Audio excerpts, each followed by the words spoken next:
All right, welcome everyone to this week's new episode of Drunken Jurors. I know we took some time off there, but we're back. I'm Jeff, I'm Adam. and we forgot Nick, so get fucked, nerd. I think this is the first episode that's literally just been you and I for anything. Yeah, well, besides movies, which you guys should go check out. Yeah. We have movie reviews that come out monthly on Patreon. Now Ooh, yeah. Patreon. Yes, it's a lot of fun. This month's is American Psycho. We actually just recorded it. Fun time. You get to see Christian Bale's nutsack. Last month's is American Psycho. This month's by Christopher Robin. Shit. Well, still, check them out. They're up there. The movie I said is still on the fucking list of things that are up. So, yes. Yeah. So Nick couldn't be here this week. Like I said, we took some weeks off, so we don't have anything too wonderful prepared, but we wanted to give you something. So Adam and I are here to try to fucking carry the weight of Nick on our backs, which shouldn't be too terribly hard. Yeah, because we do that anyway. Yeah. Nick doesn't fucking contribute. Son of a bitch. All right, so this week's topic is Judith. Is it Barsi? I think so. That's how I said it. Yeah, that's how I've been saying it. So Judith Barsi, if you guys don't know who that is, she was Ducky from The Land Before Time, that wonderful movie from our childhoods. I think I've only watched it when I was a child, and I couldn't tell you what it was about at this point. I know I watched it a couple times when I was a kid, and isn't them like trying to flee from extinction or some shit? I don't know. There's multiple. Is there? I think so. Uh, Maybe there's a TV show. It's about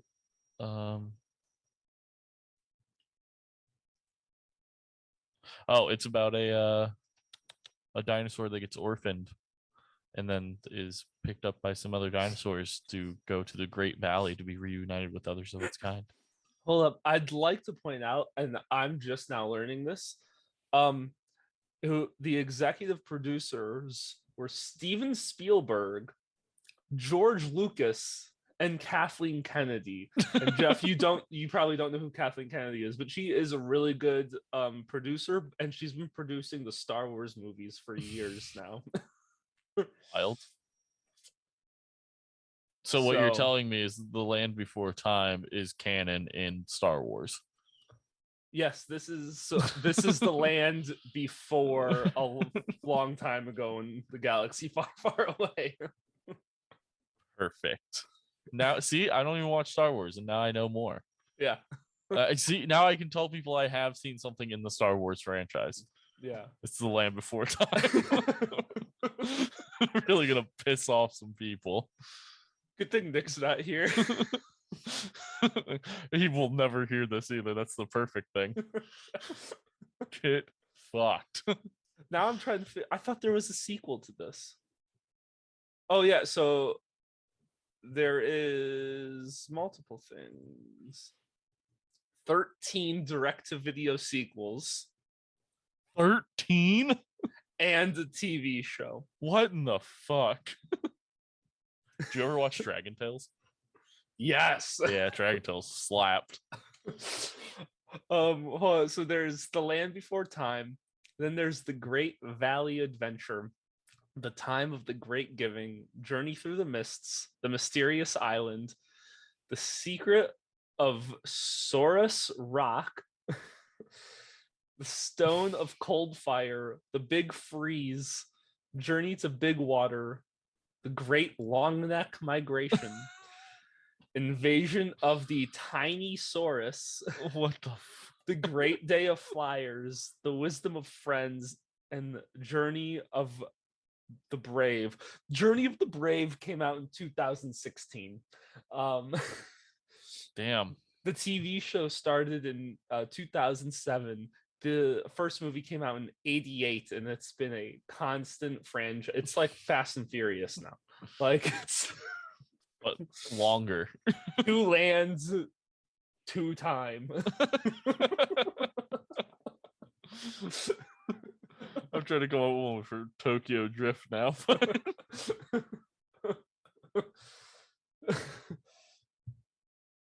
pterodactyl glide. I don't know. I got nothing.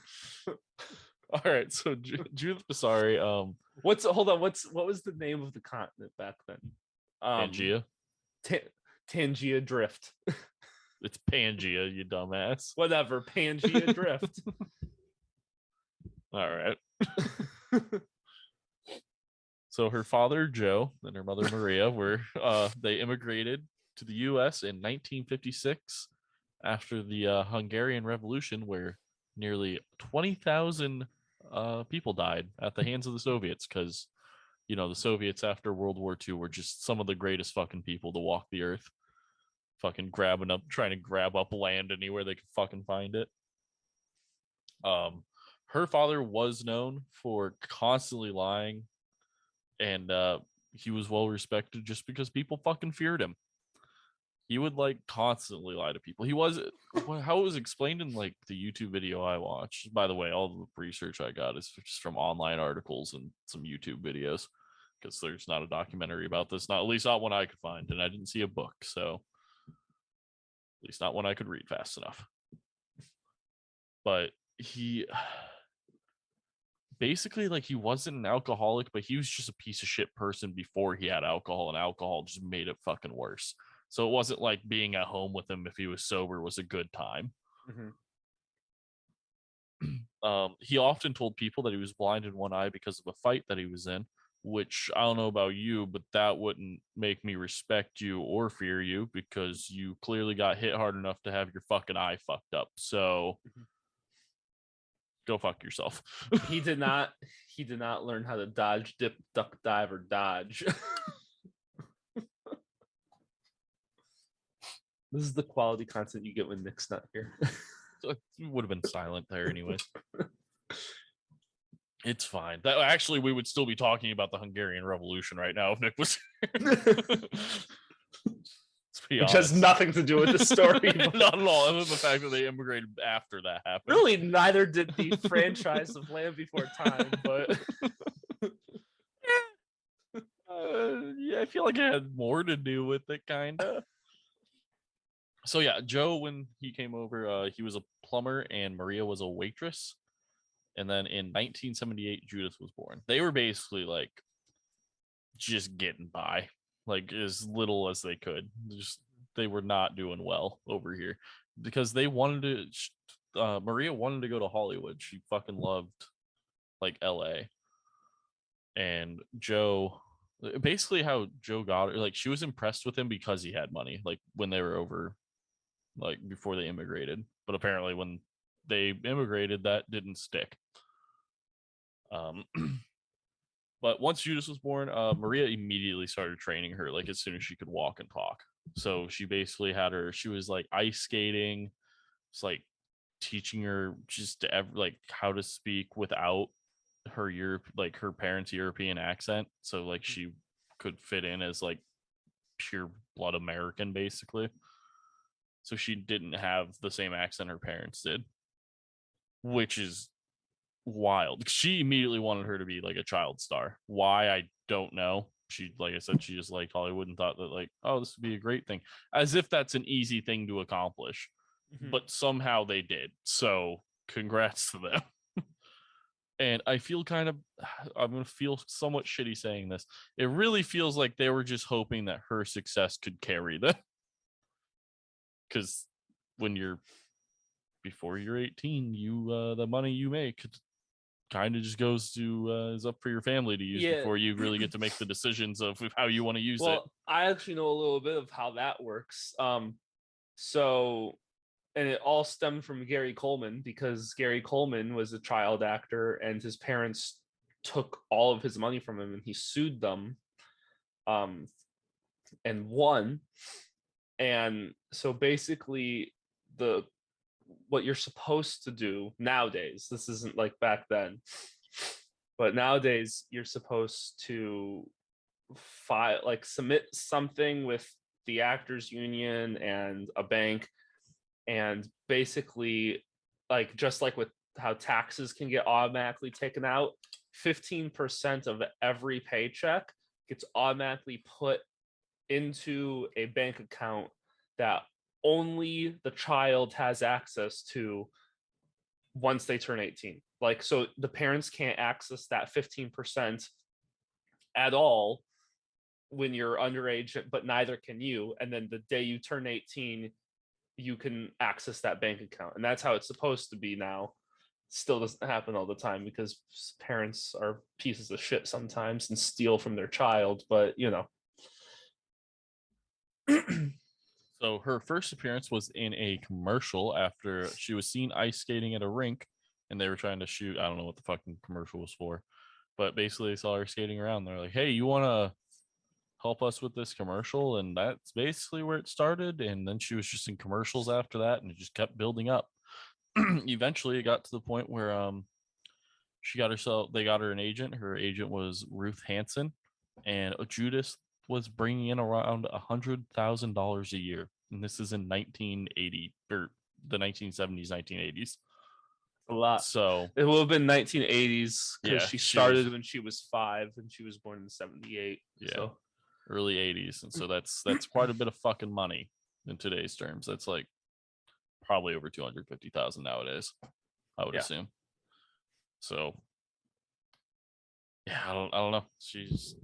This story just gets sad. And obviously, when that happens, that her parents go and they buy like a 3-bedroom house that's nicer that they can live in, like, which is like, I understand, like, I think that's a decent use of the money from your kid making money, I guess. I mean, like, you should probably buy a decent house for them to grow up in. It's like, it benefits them too, instead of living in a shitty fucking apartment or something. But so she keeps doing some movies and stuff, and then she's in Jaws: The Revenge. But after this is when she changes. She becomes easily upset and like anxious all the time. She ends up plucking out her eyelashes and pulled out her cat's whiskers, which I don't know how you accomplish that very easily. I feel like, especially as a kid, I feel like that cat would have just fucking mauled you. yeah, Is that like an easy? Aren't whiskers extremely important to cats? yeah, because That's how they like feel. that's their like nerve endings. Yeah. Like that's how they know where things are at. Like that's like because they like will go to, if you've ever seen a cat sniff something, they like touch their tip of their nose to it and they like jump back when they do it. Their whiskers are their nerve endings, unless you're like right on it. Like we have a general sense of where things are at. They don't. So whack. So after that movie, her mom took her to go see her uncle in New York. But apparently, before they left, Joe had pulled Judith aside and said that if she decided not to come back home, that he would slit her throat. So he is extremely verbally abusive. I don't know if he was physically abusive at this point. I think maybe. I actually don't know if he was ever physically abusive. I didn't ever really read that. I think he was just super mentally and like emotionally abusive. It's like he's just an alcoholic plumber, man. Just fucking drinking day in, day out. And he's a piece of shit when he's not drunk. So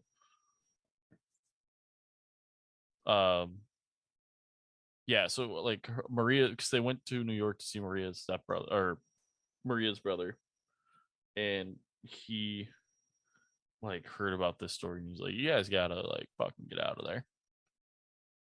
So in 1986, Maria went to the police and told them about the last 5 years of abuse. But since she had no injuries, when she went, they didn't really move on with the investigation, which is shitty, but I guess kind of makes sense. I feel like they probably should have still done a little something more, like fucking talk to him or something. So yeah, I guess he was physically abusive. Then one day when Judith was outside with her kite, one of their neighbors remembers her dad coming outside and grabbing it from her and told her that she was being a spoiled brat as he broke it into pieces. Because, you know, just chilling outside being a kid with a kite makes you spoiled now, as your dad's reaping the benefits of you making $100,000 a year. Yeah. Fucking asshole. So at one point, she was told that she got a part in an animated movie, and she immediately like broke down crying.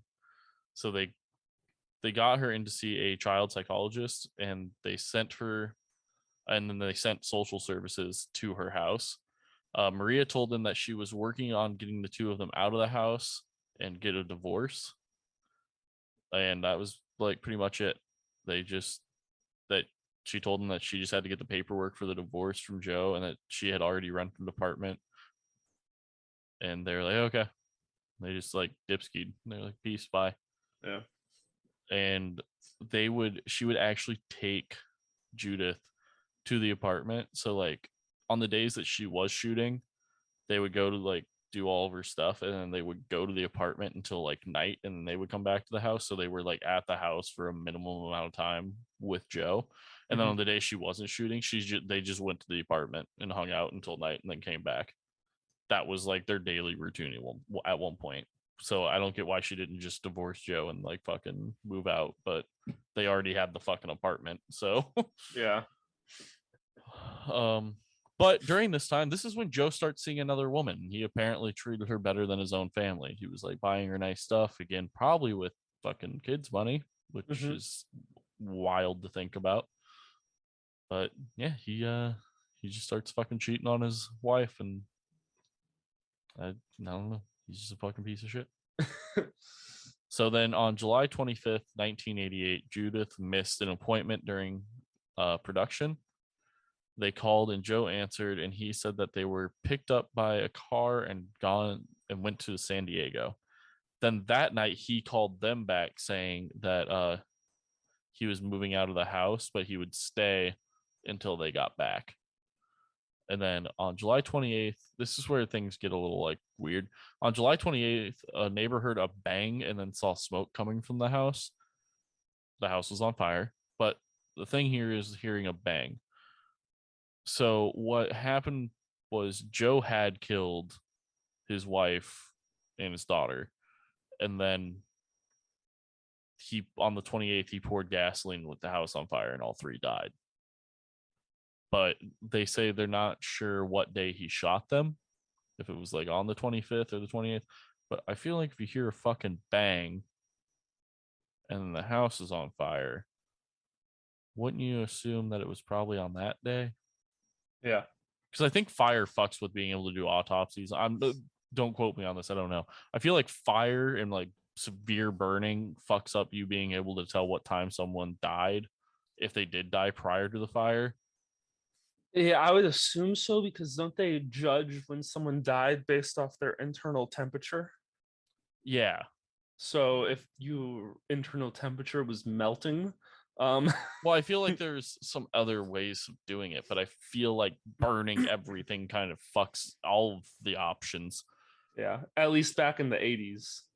True. Yeah, definitely. Yeah, that's true. Weren't we at the early stages of fingerprints still, or DNA, something like that?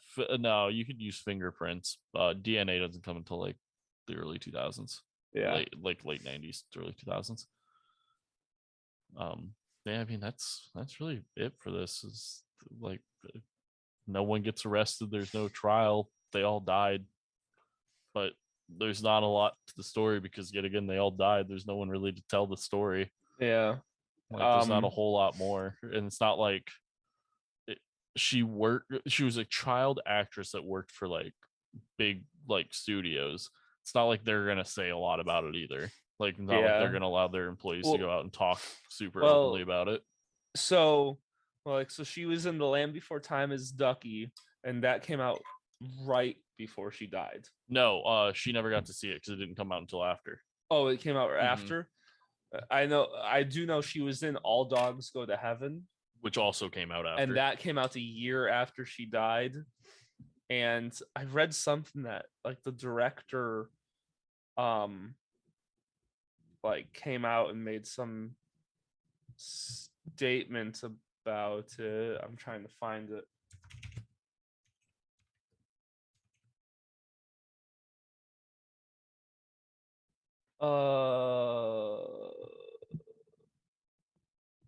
I can't find it. Oh well. I read an article that he's commented on her after the fact, but oh well. I see nothing. Well, everyone, I mean, that's the story. That's really all we got this week. Yeah, I mean, it's very sad. It is. It's very depressing. Who knows what she could have been like in nowadays?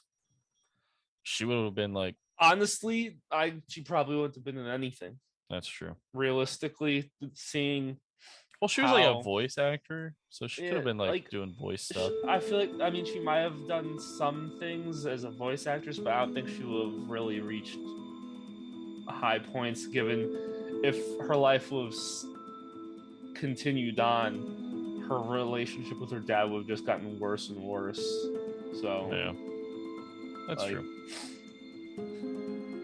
Well, after this episode, I mean, we're just gonna be doing some Drunken Jurors is gonna be doing some guest stuff for a while for the next couple episodes. So look for those. That should be fun. We'll actually have topics.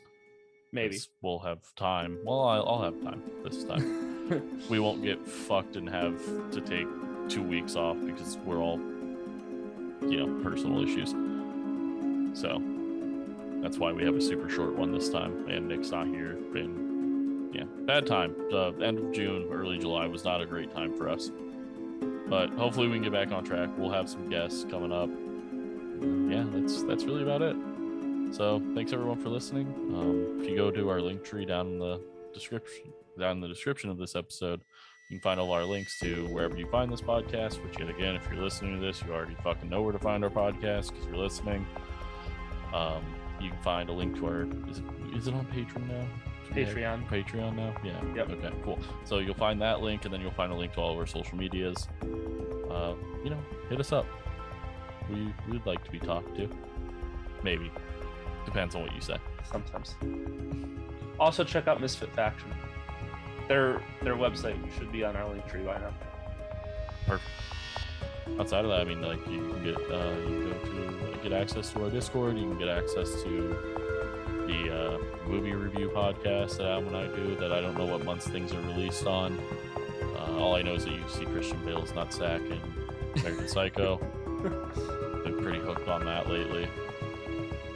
Yeah, that's all I got. You got anything else?